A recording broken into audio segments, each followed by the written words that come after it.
Viral karon sa social media ang pagsinumbagay sa duha ka mga PUJ driver sa Davao City Domingo sa hapon, Marso 30. Makita sa video ang nahitabong komosyon. Gipuspusan pa og bakal sa lalaking nakaputi og t-shirt ang lalaking naka-blue. Gisakyan pa sa nakaputing t-shirt nga lalaki ang naka-blue. Nikumpayot sa liog sa naka-blue og t-shirt ang lalaking nakaputi og t-shirt.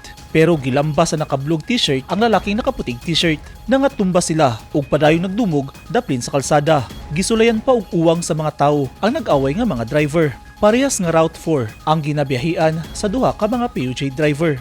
Dinhing dalana sa CM Recto Avenue, corner San Pedro City, Davao City, nakuha og video sa cellphone ng duha ka mga PUJ driver nga nagsinumbagay tungod sa gingong away sa iloganay ug pasahero.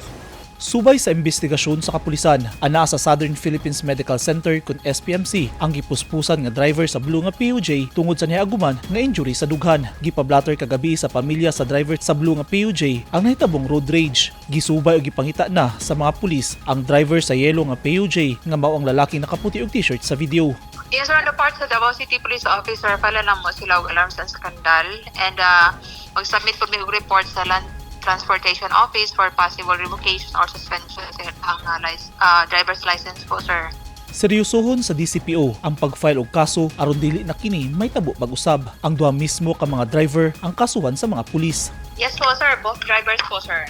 Dili sila pamarisan sa officer ba yung anak lang wala tay kaso nga i-file kasi sundan na po og lain, sir, sa mas maayo ng reflection, sir, sa ilahang action nga gibuhat sa pampublikong lugar, sir. Doon na nasay koordinasyon ang kapulisan sa City Transport and Traffic Management Office kun City TMO alang sa dugang investigasyon. Tambag sa mga otoridad sa mga driver nga dili gyud ipatigbabaw ang kainit sa ulo o magmaneho og sakyanan kay pulos gyud maalaot ang duha ka partido kung musangko sa away. Eugene Hinutan, Newsline Philippines. Stay safe.